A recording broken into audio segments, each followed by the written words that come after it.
I think people choose to be abusive to the ones that they love because it's the one crime that you can commit and get away with. You know, typically the person that you love, they love you, so they don't want you to be arrested. They don't want you to lose your job. They don't want you to do certain things. And so you'll wait until you get all the way home, because anyone else, you know, you can't punch your boss in the face if you're mad or you're angry at your coworkers. You can't punch the cop for giving you a ticket when you probably really felt like doing it. You wait until you get all the way home, and that's how you know that it's a choice.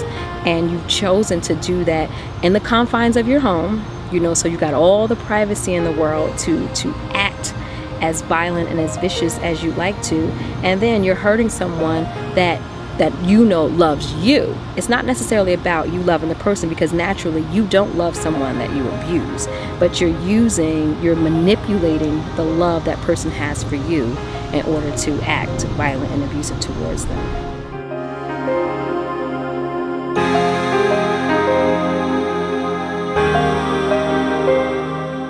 Batterers aren't born, they're made. You know, it is a learned behavior. The same way, I mean, we're taught everything. We have to be taught how to be in relationships. We're taught how to ride a bike. We're taught how to speak. And so we have to be taught how to be in relationships, especially if we've never seen a healthy relationship modeled before us, you know, or especially if there was violence in the home, and then, you know, children learn what they live. And so you can say that some people have seen it, but also it's something that's within the individual. You know, it's a choice. The same way that we can choose to walk away from a situation, or the way we choose to handle something, is the same way in which an abuser does. They just choose to be violent and abusive. So to me, it's definitely a learned behavior, and it's a choice, in my opinion.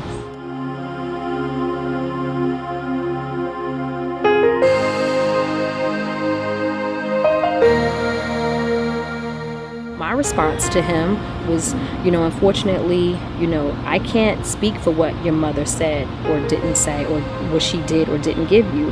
I'm not your mother, you know. And so I kind of wanted to be that person to say, you know what, I am going to be myself. I'm going to show you love, and to show you that all people are not like that. But what I didn't realize is that you can't recognize something that you've never had before. And again, like he said, if the womb that bore me didn't care about me, so then why should you? And I should have ran at that point in time.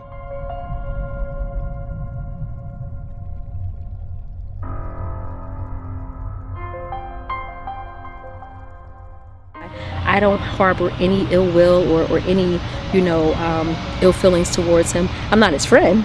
You know, we're not hanging out. I don't want to talk to you. I don't need anything like that. But I feel sorry for him, because I at least had to understand where it came from. Doesn't excuse it, but at least it helped me to know that this was something that was bigger than me. You know, unfortunately, it almost cost me my life, but I realized some very, very valuable lessons in that relationship. Is there some piece of you that actually takes on holding on to this person so that they don't do it to somebody else? Well, I think that when we hold people accountable for their actions, it will help them to get better.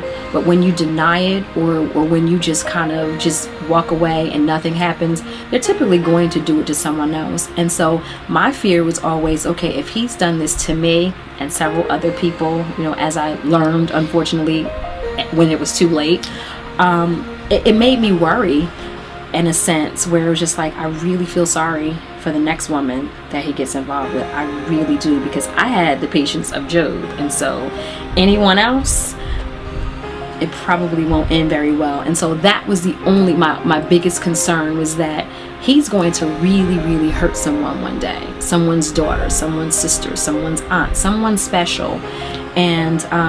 And I would feel really horrible if that were to happen. So the only reason why I would want to see him get help is to prevent him from hurting someone else. Can a batterer have redemption?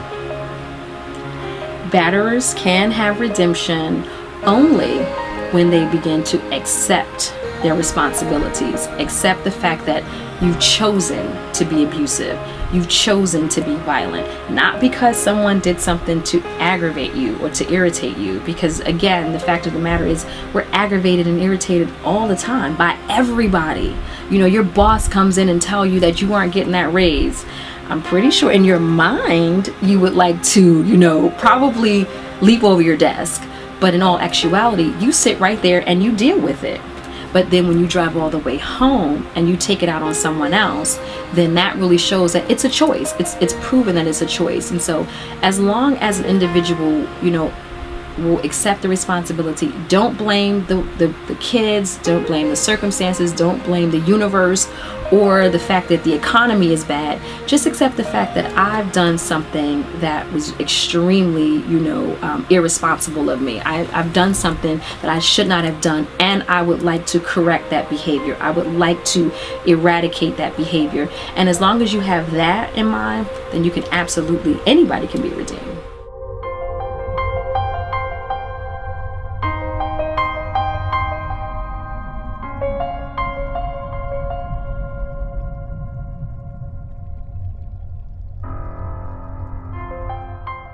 I think in many cases domestic violence can be different for men. However, the fear, the guilt, the shame, the self-blaming, all of those things are very similar, because at the end of the day, at its core, domestic violence is just, you know, it is what it is. It's the breaking down of another person verbally, psychologically, emotionally, and then it goes into other forms. But as it relates to men, I believe that because men are expected to behave in certain manners, or because most of the abuse against men are by women, so typically men are looked at to be the stronger of the two, and so men typically can't talk about it because they're usually ridiculed, or, you know, they're looked at as weak or something to that effect. And so I do believe that it does have a difference in what it does. It also emasculates a man, and so and it'll undermine every other area of his life in terms of being a provider, a husband, a father if he is one. And so those areas have to really be addressed when we're looking at violence against men.